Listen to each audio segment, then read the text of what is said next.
अनन्तश्चास्मि नागनं वरुण यादसामहं पितॄणाम् आर्यमा चास्मि यम संयप्तताम अहम।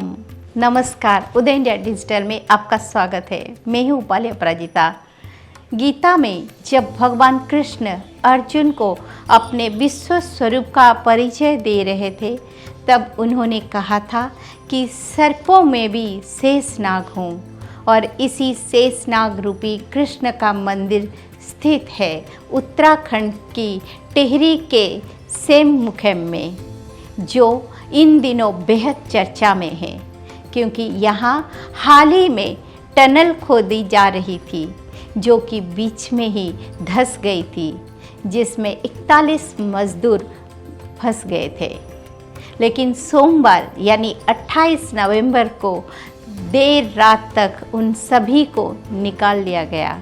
स्थानीय मान्यताओं के अनुसार उस पहाड़ पर भगवान कृष्ण अपने नाग स्वरूप में विराजमान है, जिनका स्थानीय नाम बोकनाग है। वो इस संपूर्ण क्षेत्र के क्षेत्रपाल है, लेकिन टनल बनाने वाले कंपनी ने उनका छोटा मंदिर तोड़ दिया, जिसकी वजह से टनल हादसा हुआ। बाद में उत्तराखंड के मुख्यमंत्री पुष्कर सिंह धामी और कंपनी के प्रतिनिधियों ने बाबा बोकनाग की पूजा की, जिसके बाद देवता बोकनाग प्रसन्न हुए और मजदूरों के जान बच गई।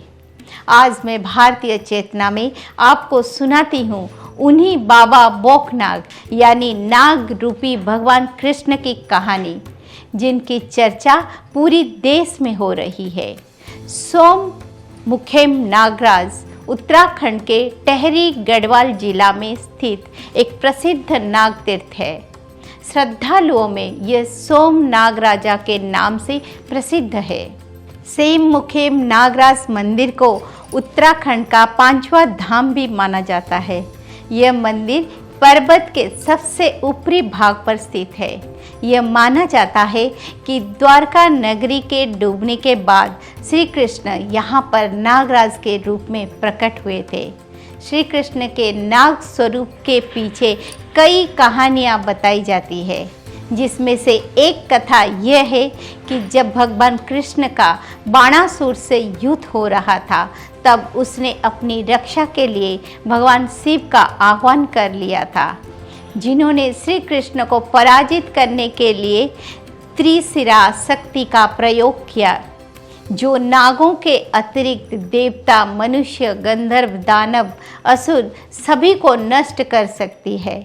भगवान शिव की इसी त्रिशिरा शक्ति के बचने के लिए भगवान कृष्ण ने नाग स्वरूप में बदल दिया, जिनका मंदिर यहाँ स्थित है। इस मंदिर से जुड़ी दूसरी मान्यता है कि बचपन में जब भगवान श्री कृष्ण ने कालिया नाग को यमुना तट से भगा दिया था, तब वो उत्तराखंड के इसी क्षेत्र में आकर रहने लगा था। उसने भगवान श्री कृष्ण से वरदान मांगा था कि वो कालिया नाग को दर्शन देने आएंगे। बाद में द्वारका में सब कुछ नष्ट करने के बाद भगवान कृष्ण नाग रूप धारण करके कालिया से मिलने आए, जिसके बाद यहीं सेममुखेम में नागराज के रूप में स्थित हो गए। यह एक बेहद अद्भुत मंदिर है। इस मंदिर के द्वार 14 फीट चौड़ा और 27 फुट ऊंचा है, जिसमें नागराज फन फैलाए हुए हैं। मंदिर के गर्भगृह में नागराज की स्वयंभू शिला स्थित है, जो कि द्वापर युग की है।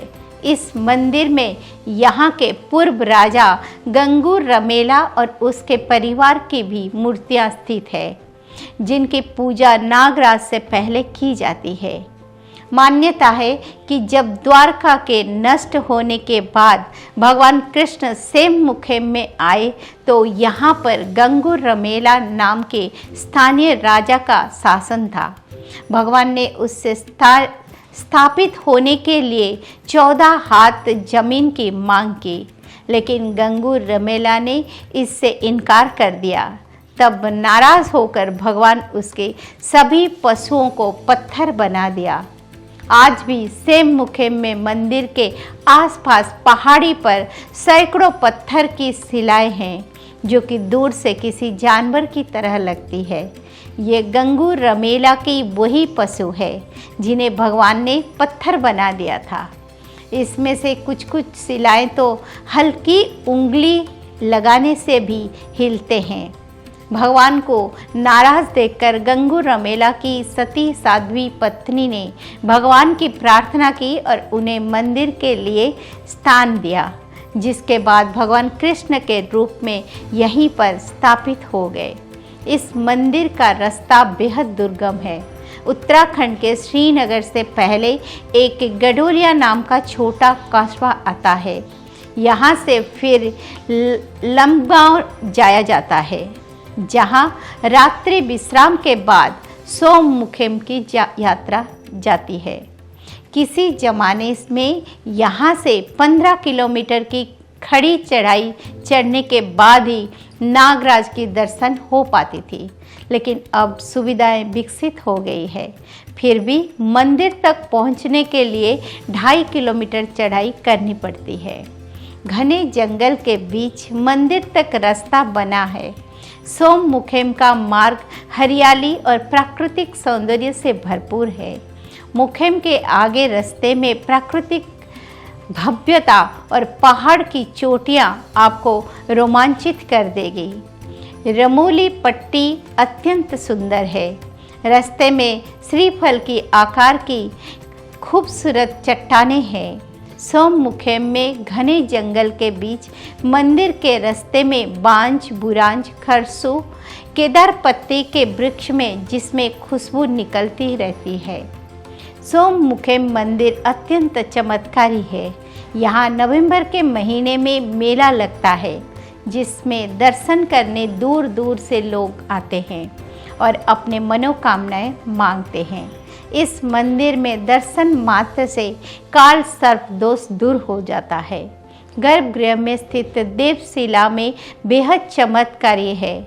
इस पर कितनी भी ताकत लगाई जाए, ये टस से भी मस नहीं होती, लेकिन भक्ति भाव से प्रार्थना करते हुए यदि एक उंगली से स्पर्श किया जाए तो वो विशाल चट्टान हिलने लगती है। उत्तराखंड को देवभूमि कहा जाता है। यहाँ की धरती पर अनेक रहस्य छिपे हुए हैं। सिलकरा गांव में हुए टनल हादसे के बाद बोकनाग देवता में पूरी दुनिया की रुचि पैदा हो गई, जिसकी वजह से मैंने आपको उनकी रहस्य कथा सुनाई। मैं अपने इस खास एपिसोड भारतीय चेतना में इसी प्रकार आपको देश के अलग अलग मंदिरों की कथा बताती आ रही हूँ, जो कि हमारे समृद्ध आध्यात्मिक परंपरा का प्रतीक है। यदि आपको हमारा ये प्रयास अच्छा लगता है तो इसे शेयर करके दूसरे तक भी जरूर पहुँचाएं। जय श्री कृष्ण।